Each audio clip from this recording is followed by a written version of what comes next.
La question des habitudes, c'est une question extrêmement complexe parce qu'en réalité, il y a déjà plein de gens qui changent leurs habitudes de tous les côtés, mais le problème, c'est que souvent, ce sont des gens qui ne sont pas les plus visibles dans l'espace public.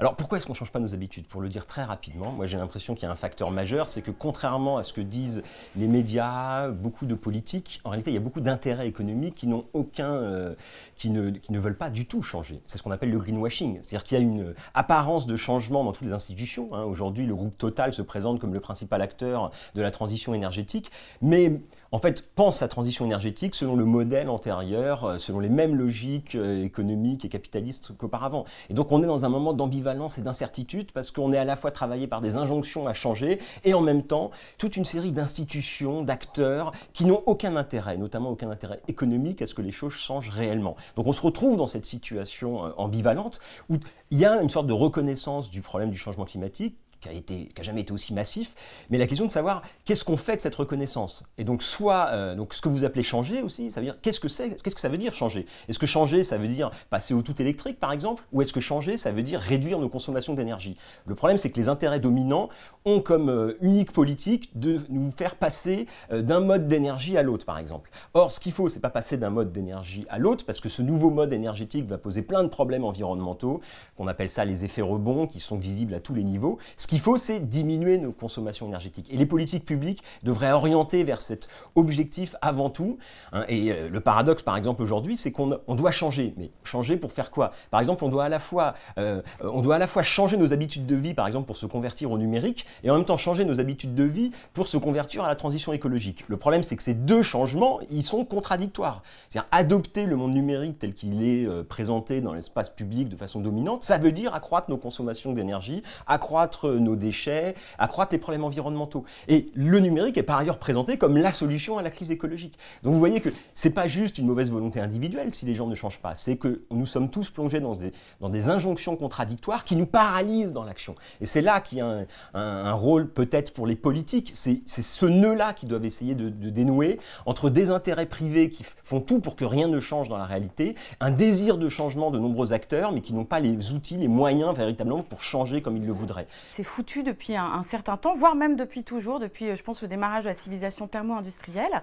Mais ce qui est sûr, en tout cas, c'est que moi, je vis dans un monde où il y a beaucoup de choses qui bougent. On n'attend pas du tout des politiques, on n'attend plus du tout des politiques, du CAC 40, des banques mondiales, des financements de ceux-ci, de tous ceux qui greenwash quasiment la question de la transition. Il n'y a pas de transition possible dans un monde où les conditions de vie sur Terre vont être irrémédiablement bousculées.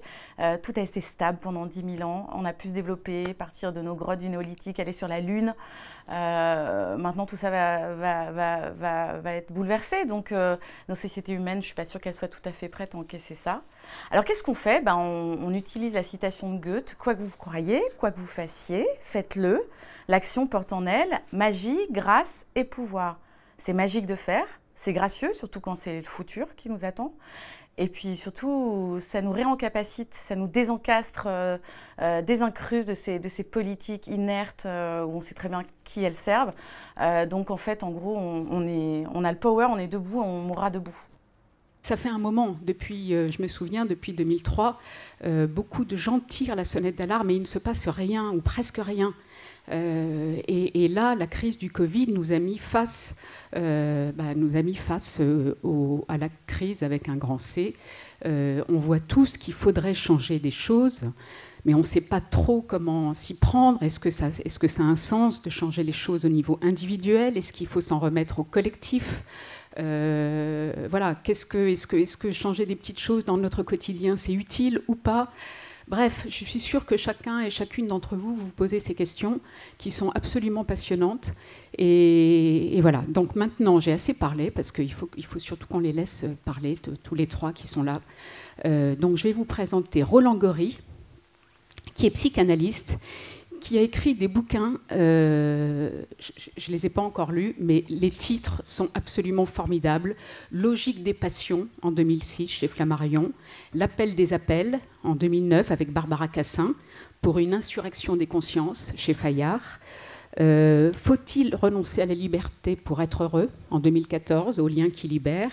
Et le dernier, je crois, c'est « Et si l'effondrement avait déjà eu lieu, au lien qui libère aussi ». Donc voilà, je pense que vous êtes l'homme de la situation. Le psy de la situation. Le psy de la situation. Voilà, on va voir ça. À ma droite, François Jarige, qui est historien. Est-ce que vous avez... Oui, parce que vous m'avez dit, je n'avais pas le titre de votre dernier bouquin, redites-le nous, parce qu'il est pile poil avec le micro, il est pile poil aussi dans le thème du... La contamination du monde, une histoire des pollutions à l'âge industriel. Voilà, tout un programme. Chez quel éditeur ? Au Seuil. Au Seuil, voilà. Donc ça c'est bien. Et Laure Noila, que j'ai déjà présenté, mais Laure, elle a plein de défauts et plein de qualités. Elle peut être extrêmement pénible et absolument formidable. Et surtout, elle a écrit un bouquin, non mais là, plaisanterie mise à part, et c'est pas du tout parce que c'est ma copine, mais que j'avais pas vu depuis une éternité. Je ne suis pas du tout responsable de son invitation ici. Je l'ai découvert, j'étais ravie. Mais elle a écrit un bouquin que j'ai chroniqué d'ailleurs dans l'IB, qui est absolument formidable, chez Comment rester écolo sans finir dépressif. Voilà. Donc ça, c'est tout un programme. C'est paru chez une maison formidable qui s'appelle Tana Édition. Et vraiment, elle mêle l'intime et le collectif avec un grand C. Et c'est vachement intéressant. Et c'est à la fois optimiste, pessimiste, enfin bref, c'est tout ce qu'on aime. Voilà. Donc, moi, ce que je vous propose, c'est que chacun des trois intervenants va faire va vous parler de son sujet, de ce pourquoi il est là, enfin, du thème du débat vu de sa spécialité. Peut-être qu'un débat s'engagera entre trois, mais surtout, moi, ce que j'aimerais, c'est qu'il y ait du temps pour que vous puissiez leur poser des questions. Parce que c'est quand même des gens qui ont une certaine expertise dans leur domaine, et peut-être que ça peut vous intéresser de leur poser des questions. Voilà. Donc, je vais peut-être commencer par l'historien. Hein, je me disais, c'est peut-être pas mal de commencer par l'historien, ensuite de donner la parole au psychanalyste et de finir par Laure qui va nous dire comment, malgré tout ce qui va être dit, combattre son éco-anxiété. Voilà. Or, le paradoxe, c'est que cette transition numérique et cette injonction, qui est devenue une injonction, enfin, l'État se numérise, l'État appelle les citoyens à numériser leurs pratiques sociales et donc à changer leurs habitudes dans ce sens-là. Et parallèlement, on a une deuxième injonction à changer qui nous est faite dans un sens écologique. Donc il s'agit de mieux consommer, il s'agit d'être éco-citoyen, éco-responsable. Et un premier problème majeur, c'est que ces deux injonctions à changer sont contradictoires entre elles. Même si certains acteurs économiques qui ont tout un intérêt, pour des raisons économiques, à développer les outils numériques, nous expliquent que ce sont les outils numériques qui seront l'infrastructure et l'outil du changement écologique. Alors que la plupart des éléments dont on dispose aujourd'hui montrent plutôt que la transition écologique va en contradiction avec la transition numérique à plein de niveaux. Par exemple, les gains énergétiques en matière de consommation d'électricité qui ont pu être faits ont été très largement absorbés par les nouveaux usages et les nouvelles consommations énergétiques liées à la consommation numérique. Donc ça, c'est un exemple, mais il me semble que notre monde est traversé par toutes ces choses-là. C'est en permanence, on doit changer, effectivement. Il y a des campagnes d'acculturation, d'éducation qui nous invite à changer, mais qui nous dit de changer dans des directions qui elles-mêmes parfois se heurtent et qu'on a du mal à réconcilier entre elles. Tout ça pour dire qu'en fait, l'histoire contemporaine jusqu'à nos jours, c'est l'histoire d'alerte, de mise en garde, de controverses et de débats sur ces choix industriels et techniques qui sont levés par une série de promesses modernisatrices et par une série de réagencements, disons, du débat. Et ça, on peut le voir de façon régulière quasiment toutes les générations. Le débat est très vif à la fin du 19e siècle aussi. Le débat est très vif dans les années 30. Le débat est très vif dans les années 70.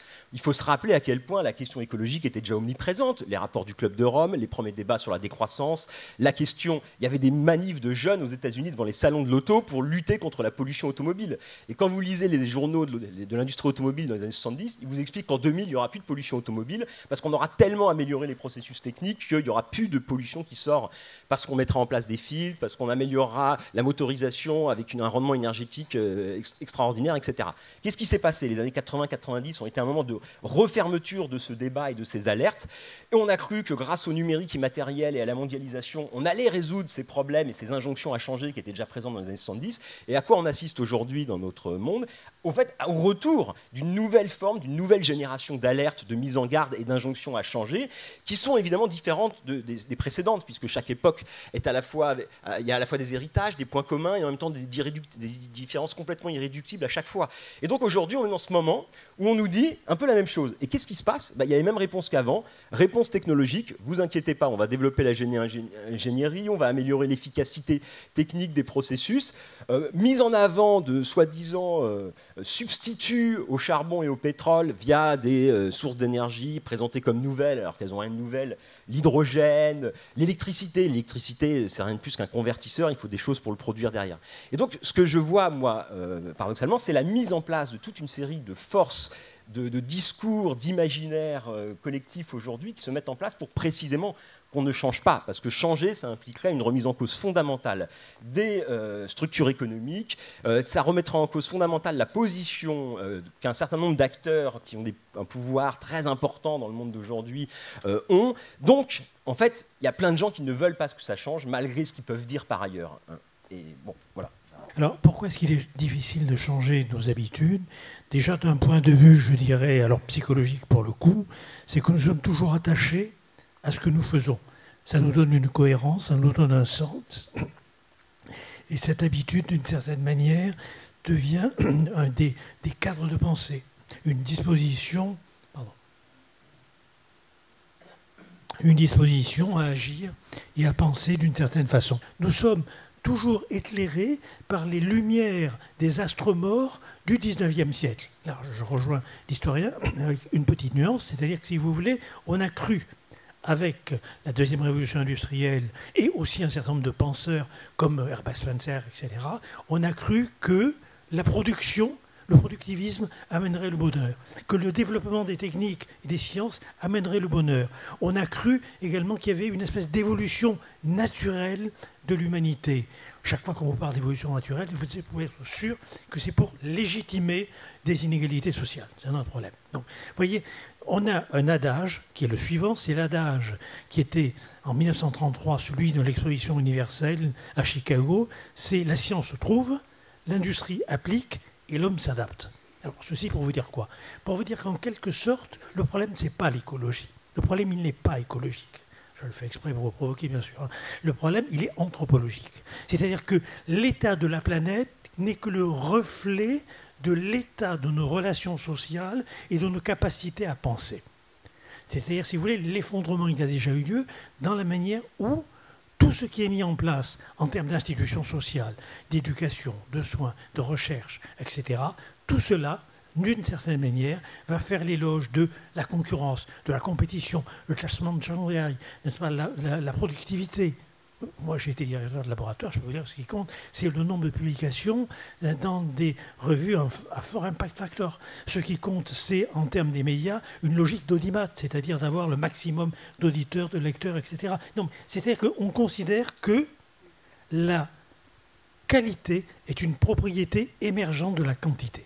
Ça, nous l'avons hérité, si vous voulez, nous l'avons hérité, effectivement, des principes fondateurs des sociétés thermo-industrielles. Donc, pour le dire très simplement autrement, n'est-ce pas, on ne pourra pas traiter le problème de notre rapport malfaisant à la nature sans avoir réglé en même temps les rapports malfaisants que nous avons aux autres et à nous-mêmes.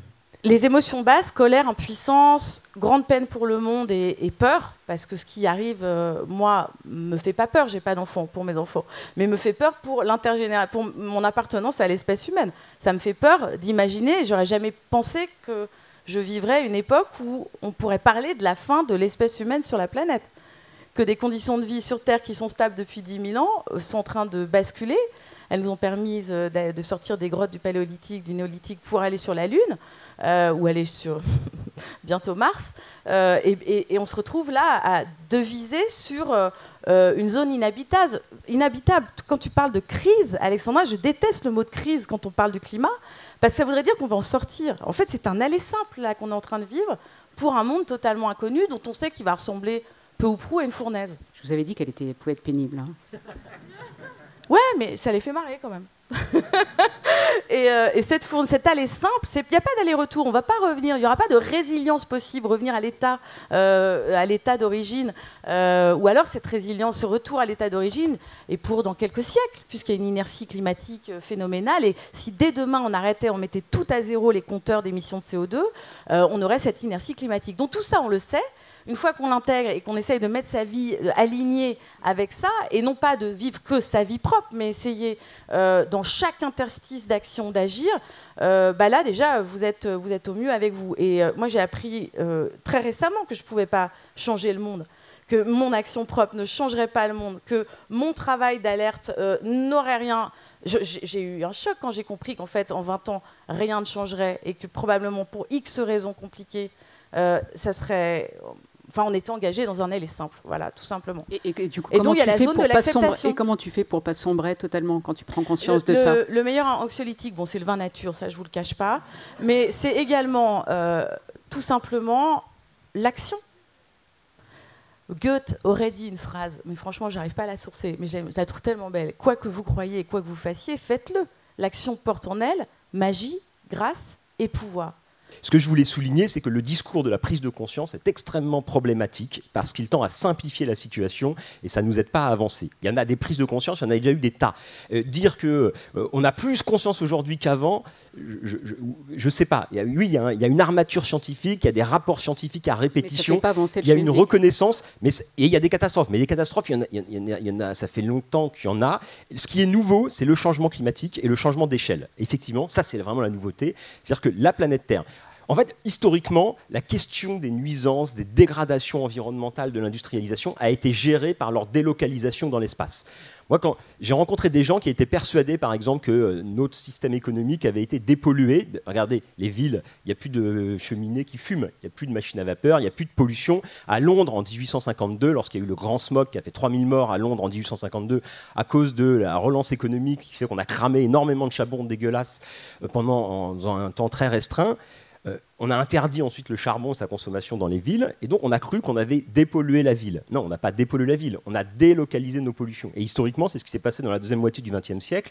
En fait, on a externalisé nos nuisances dans d'autres pays. Quand on croit qu'on ne consomme plus de charbon pour vivre, c'est une aberration. On consomme du charbon, sauf qu'il est consommé désormais en Chine, pour des produits qui sont importés. Et donc nos nuisances, on ne les a pas diminuées, on les a juste déplacés dans l'espace. La difficulté qui se pose aujourd'hui, et c'est peut-être la singularité radicale c'est qu'on ne peut plus délocaliser. On ne peut plus délocaliser parce qu'il n'y a plus de frontières terrestres à conquérir, en quelque sorte. Alors c'est pour ça qu'il y a des fous. Il y a des fous qui promettent la conquête spatiale. Et moi, ce qui m'a sidéré dans les derniers mois et dans la dernière année, c'est qu'on a assisté à la relance d'un imaginaire de la conquête qui est quand même, qui est quand même sidérant, enfin, qui est aussi démesuré que ce qu'on observait dans les années 60-70. Vous aviez toutes les semaines sur France Inter la chronique de Thomas Pesquet. Moi, mon gamin qui a 8 ans à l'école primaire, on lui a parlé de Thomas Pesquet, mais de façon incroyable. C'était devenu un outil pédagogique pour les instituts, pour faire rêver les enfants, pour leur montrer que l'avenir est ouvert. Mais là, on est au cœur, c'est un micro-exemple encore, mais on est au cœur du problème, on est au cœur d'un problème majeur.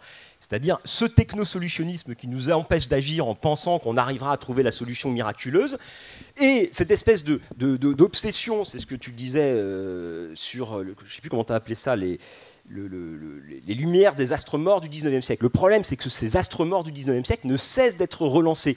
Et la présidence Macron, à cet égard, est un formidable moment de relance derrière son côté nouveau, modernisateur. En fait, c'est une formidable relance des spectres du 19e siècle. Le culte de l'innovation hors sol, la confiance dans une sorte de mondialisation qui peut être civilisée, le solutionnisme technologique pour résoudre tous nos problèmes, que ce soit dans le domaine éducatif ou dans le domaine environnemental. Et parce que derrière ça, il y a des intérêts économiques. Je ne veux pas avoir l'air de faire mon vieux marxiste, mais il faut, je pense, rappeler que derrière tout ça, indépendamment des mécanismes psychologiques individuels, il y a des rapports de pouvoir fondamentalement. Et on assiste aujourd'hui, ça aussi, ça commence à être documenté, un processus de sécession l'obsession d'une partie des élites qui choisissent de construire des zones de confort, et l'avenir sera peut-être ça. Évidemment, on le sait, hein, un renforcement des inégalités, des espèces de poches de gens qui auront construit leur petit cocon pour se préserver, et des masses de prolétaires toujours plus invisibles qui servent à faire fonctionner la machine. Je veux dire, c'est ça le monde d'aujourd'hui. On est aujourd'hui dans, si vous voulez, un cadre social de penser le monde et de penser nous-mêmes et notre rapport à l'autre qui effectivement est quelque part affolant. Et que face à cet affolement, pour en revenir du côté du deuil, au lieu d'en tirer la leçon, de métaboliser l'expérience, si vous voulez, de prendre des décisions, eh bien, nous allons un peu plus dans le sens même d'où nous viennent nos problèmes. Alors, je crois peut-être, si vous me permettez encore juste un dernier point, pour reprendre ce que disait justement François concernant la répétition, tout est dans... Bien sûr que ce n'est pas pareil. Bien sûr que, par exemple, nous savons que la catastrophe est inévitable, mais nous n'y croyons pas. Alors que les anciens croyaient à la catastrophe sans avoir le savoir, justement, pour pouvoir étayer leurs croyances, mais parce que ce n'était pas le même imaginaire. C'est ça qui est important. Nous sommes dans un imaginaire où nous pouvons accumuler des données de savoir, des données de connaissances, des données d'information, mais sans y adhérer, sans y croire. Il y a quelque chose d'un peu magique et affolant. Alors, un des éléments qui est majeur, je voudrais le dire parce qu'il est très important, c'est que le débat que nous avons aujourd'hui, bien évidemment, il ne saurait être identique au débat qui a agité au début du XXe siècle, je vais y venir, les darwinistes et les solidaristes. Je m'expliquerai juste un mot après. Mais si vous voulez, ça ne peut pas être le même. Mais c'est le même paradigme sous une forme actualisée. C'est-à-dire que, bien sûr qu'on ne répète pas l'histoire, mais tant qu'on n'a pas épuisé certains paradigmes culturels, certains paradigmes sociaux, certains paradigmes politiques et éthiques, tant qu'on ne les a pas épuisés, ils tendent à revenir, non pas de la même façon, mais ils tendent à revenir justement en étant les fantômes qui viennent hanter notre manière de penser et de vivre. Comment on passe de la question de la contestation minoritaire à la question de majorité transformatrice dans un système démocratique? Et pour moi, c'est quelque chose qui est fondamental, parce que souvent, dans des débats de ce type, on s'arrête à la porte de ça, parce qu'on ne sait pas comment faire. Quel est le pays qui a un mandat politique pour une transformation radicale qui va dans le sens de 1,5 degré? Il n'y en a aucun dans le monde. Donc, pardon ? Prends un micro, Laure. Laure, prends ton micro. Voilà, hein, donc peut-être après vous répondre. D'accord, enfin bon. Donc, si à la Finlande, c'est bien. Bon, voilà, il en reste 194. Alors, dont le nôtre. Hein, donc, la question, pour moi, cette question-là, elle est fondamentale parce qu'on entre rapidement en conflit entre des objectifs et des transformations nécessaires et la question démocratique qui est une question sur laquelle on ne peut pas faire l'impasse. Et si tant est qu'il y ait une nouvelle majorité dans n'importe quel pays qui soit plus radicale dans quelques mois ou quelques années, etc., quand bien même ce serait le cas, quel serait le support social, support sociétal pour les transformations? Voilà, ça c'est une question qui me taraude. Super intéressant, merci. Et c'est évidemment la question que faire, la question la plus complexe. Donc il y a plusieurs réponses. La réponse, ça va être la réponse institutionnelle. Vous avez des élections bientôt. Donc on vit malgré tout dans un système représentatif. Ce qui va peut-être, imaginons qu'il y ait des écolos qui arrivent aux commandes, et là, la déception risque d'être grande aussi. C'est-à-dire que des écolos qui mèneraient une politique écolo dans le cadre institutionnel actuel et dans les rapports de force économiques actuels, ils vont avoir beaucoup de difficultés. Bon, les mairies écolos ont fait des choses intéressantes, mais on voit bien qu'ils sont aussi complètement bridés, cornaqués, et donc, la démocratie représentative actuelle n'est pas satisfaisante. Donc c'est évident que les enjeux dont on parle impliquent une sorte de réinvention institutionnelle majeure à tous les niveaux. Alors, c'est la question de savoir l'échelle de la décision. Le problème, c'est qu'aujourd'hui, on est tiraillé entre, d'un côté, le retour au local et la conscience que les prises de décision doivent être locales, en prise avec le vivant, avec l'espace local. Et de l'autre côté, on est dans un moment de mondialisation totale et absolue, où les écolo-modernisateurs technocrates considèrent que pour résoudre le problème écologique, en fait, il faut aller encore plus loin dans la mondialisation et passer à l'échelon de la gouvernance mondiale, quoi. Alors, ma réponse, moi, elle est simple. étant donné que l'important dans notre société, c'est le travail. Le travail est un organisateur social. Ce qui se passe sur les scènes professionnelles organise notre existence. C'est ça l'habitus, j'y reviendrai. Bon. D'où, d'ailleurs, la souffrance extrême, dans une société du travail, d'être un travailleur sans travail. Donc pour moi, si vous voulez, c'est ce que j'ai balbutié tout à l'heure, très mal et je m'en excuse, pour moi, il est clair que le problème anthropologique majeur, il est dans l'organisation dite scientifique du travail, le criminel qui s'appelle Taylor, que Lénine aimait beaucoup d'ailleurs, c'est pour ça d'ailleurs que ça n'a pas marché, n'est-ce pas? Eh bien, c'est-à-dire le taylorisme qui dépossède, si vous voulez, le professionnel de sa capacité à penser et à décider. Donc que ce soit dans le domaine de la recherche, j'ai dirigé un laboratoire de recherche, que ce soit dans le domaine de l'hôpital, je connais l'hôpital, si vous voulez, que ce soit dans le domaine de l'enseignement, je connais l'enseignement, etc., que ce soit dans le domaine des médias, il va de soi que empêcher les gens de penser en leur fixant des scores à atteindre constitue, si vous voulez, une manière de les prédisposer à se soumettre justement à l'existant, à l'ordre existant. Et donc pour moi, la solution, elle n'est pas dans un changement de personnel politique, bien que je puisse avoir là-dessus mes propres vœux, ça n'est pas, si vous voulez, dans un bouleversement, etc. Je n'y crois pas. C'est dans une révolution symbolique à laquelle je crois, c'est-à-dire un changement. Révolution symbolique, Bourdieu dit, c'est un changement comme une conversion religieuse, un changement de croyance, changement d'habitus, changement de manière de penser, changement de manière de vivre, changement de rapport avec soi-même et avec l'autre. Et ça, pour moi, ça ne peut commencer que sur la scène professionnelle. Quand je dis scène professionnelle, c'est aussi bien la crèche, l'école, etc.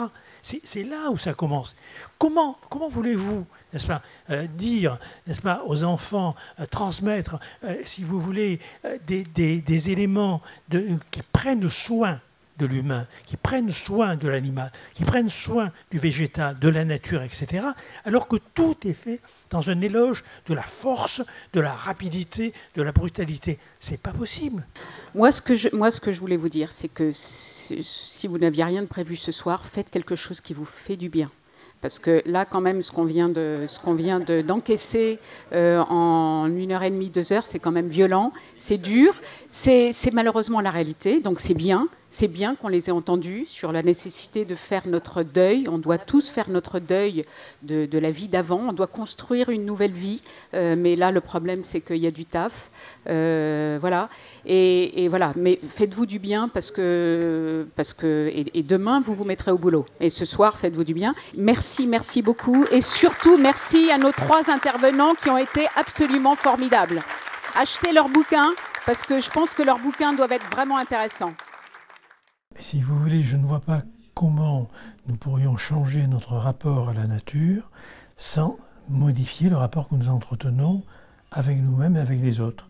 Donc pour moi, le problème écologique n'est que la part émergée d'un problème beaucoup plus général, qui est un problème anthropologique, où la nature et l'humain sont utilisés comme des stocks d'énergie à exploiter à l'infini pour produire du profit. À partir de ce moment-là, le sujet humain n'est plus qu'une espèce de micro-entreprise libérale, autogérée, ouverte à la concurrence et à la compétition sur le marché des jouissances essentielles. Et donc à partir de ce moment-là, le rapport qu'il a à l'autre est un rapport de concurrence. Et si vous voulez, de la même manière qu'il fabrique des produits, je dirais, à toute vitesse, mal foutus, pas chers. Paul Valéry disait la concurrence permet le meilleur marché, mais pas la meilleure qualité. Nos vies, c'est la même chose.